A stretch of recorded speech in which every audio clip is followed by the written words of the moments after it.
Tonight, on Closer Look, concerns are mounting for a man living on a sailboat in the middle of Georgian Bay.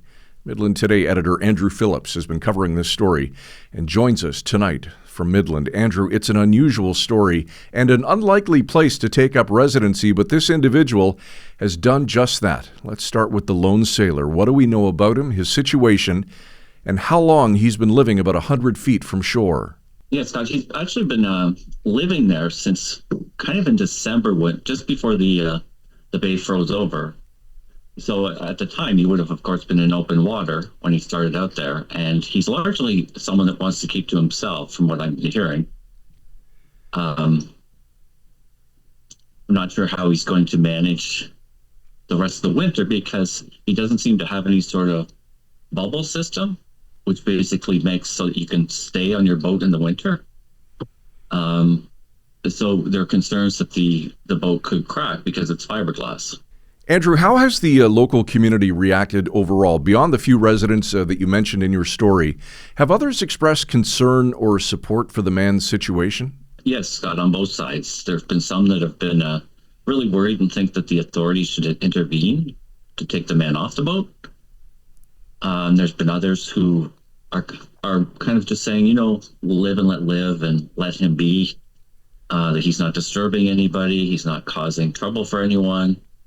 And kind of the idea about, he's found his spot for the winter and it's not affecting anyone else other than they can see his sailboat.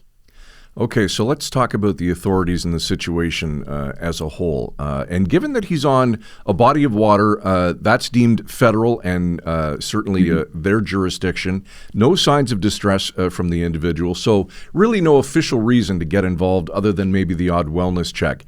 But given the involvement, Andrew, of multiple agencies, including the police, the Coast Guard, do you get a sense that that might prompt them to take a little more direct action, if any is available? I could imagine so. Like the police are conducting regular wellness checks on the man. But if the ice starts to shift a bit, then obviously the boat is not going to stay in the same spot. And that's when it becomes kind of more of a danger.